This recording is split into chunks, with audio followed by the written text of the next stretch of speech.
دو تشت اپنے ساتھ لے کر آئے ہیں.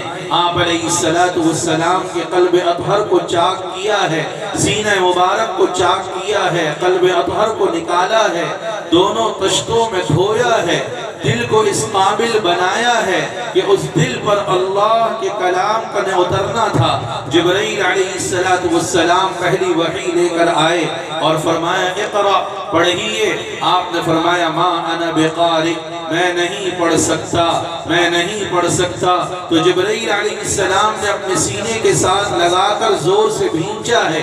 حضرت شیخ الحدیث مولانا زکریا رحمت اللہ علیہ نے لکھا کہ یہ بھینچنا نسبت کو منتقل کرنا تھا اور اشارہ تھا کہ یہ علم لسانی سے زیادہ قلبی علم ہے، لسانی سے زیادہ قلبی علم ہے، جو قلباً فقلباً صدراً فصدراً سینہ بسینہ منتقل ہوتا ہے. 3 مرتبہ زور سے جبرائیل علیہ السلام نے بھینچا ہے، حتیٰ کہ آپ علیہ السلام نے فرمایا خشیت علی نفسی، مجھے اپنی جان پر خطرہ ہونے لگا کہ کہیں میری جان نکل نہ جائے.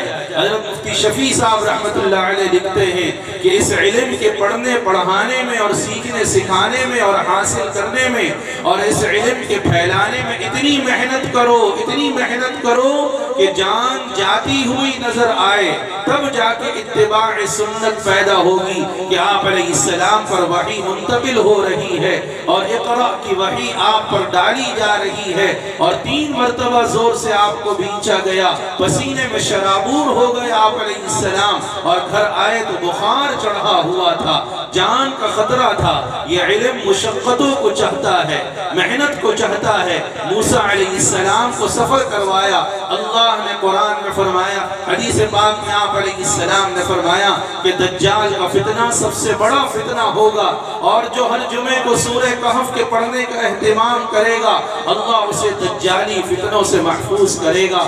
علماء نے سورہ کہف کی تفسیر میں مختلف باتیں لکھی ہیں، لیکن اس میں بعض حضرات نے یہ بھی فرمایا ہے کہ اللہ نے سورہ کہف میں 4 قسم کے سفر بیان کیے. پہلا سفر اصحاب کہف کا جو ایمان کو بچانے کے لیے اپنے عیش و عشرت کو چھوڑ کر نکلے ہیں اور غار میں جا کر پناہ لی ہے صرف کس لیے کہ ایمان بچ جائے.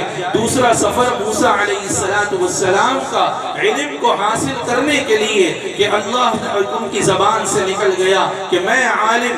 اللہ نے سفر کروا دیا. اذ قال موسیٰ لفتاہ لا ابرح حتی ابلغ مجمع البحرین او امضی حقبا.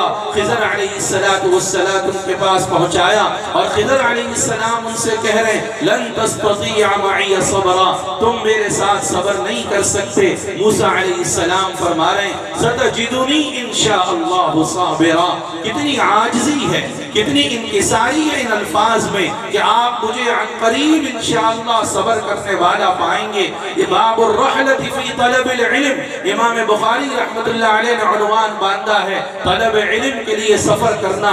صحابہ کا ایک ایک حدیث کے حصول کے لیے مدینہ منورہ سے دور دراز کے علاقوں میں سفر کرنا ثابت ہے. عبداللہ بن عباس ایک ایک حدیث کے لیے دور دراز کے علاقوں میں سفر کرنے کے لیے جا رہے اور استاد کے گھر کے باہر بیٹھ رہے اور گرد و غبار کو برداشت کر رہے. کس لیے آئے؟ صرف ایک حدیث کو سننے کے لیے کہ من سلک طریقا یلتمس به علما سہل اللہ له به طریقا الى الجنہ.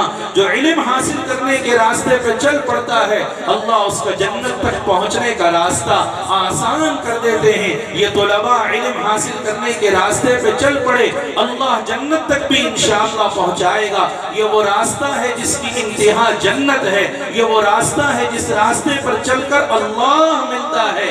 یہ سبیل اللہ ہے، یہ اللہ کا راستہ ہے. دنیا کے راستے پہ چل کر دنیا ملے گی، مال کے راستے پہ چل کر مال ملے گا، اس راستے پہ چل کر اللہ ملے گا. تیسرا سفر ذوالقرنین بادشاہ کا سورہ کہف میں اللہ نے ذکر کیا جو دنیا میں امن و امان کو پھیلانے کے لیے اور اللہ کے پیغام کو دنیا میں پہنچانے کے لیے. تو اگر موجودہ زمانوں کے فتنوں کا مقابلہ بھی علماء نے کرنا ہے، اہل اللہ نے کرنا ہے. یہ دنیا اس وقت دار الفتن بن چکی ہے. اللہ کی کتاب میں تبدیلی اور تغیر اور تحریف کی آوازیں اٹھ رہی، باطل سر چڑھ کر اپنی اسکیمیں پھیلا رہا۔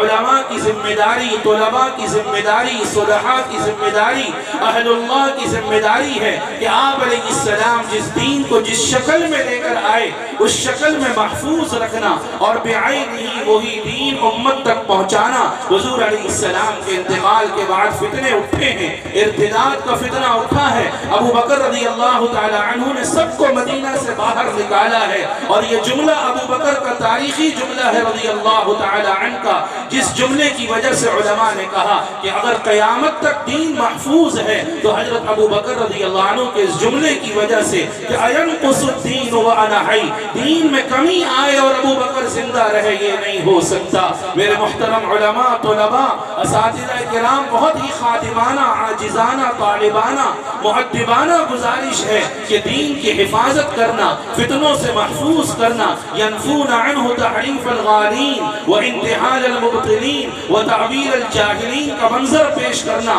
اس قرآن و حدیث کے علم کو حاصل کر کے لوگوں کے ایمان کو بچانا، لوگوں کو اندھیریوں سے نکال کر روشنی کی طرف لے کر آنا۔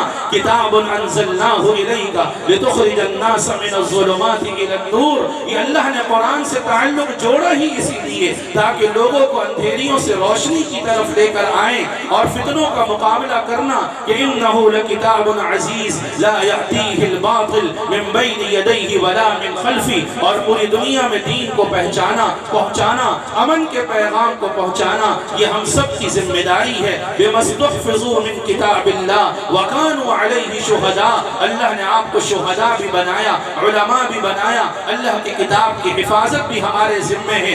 اس نئے عزم جذبے کے ساتھ میدان عمل میں، میدان دعوت میں، میدان تبلیغ میں، میدان جہاد میں اور فتنوں کے مقابلوں میں اترنا ہے اور پوری دنیا میں دین کو پہنچانا ہے انشاءاللہ۔ نیت کرتے ہیں نا سب؟ اللہ عمل کی توفیق عطا فرمائے۔ جزاکم اللہ۔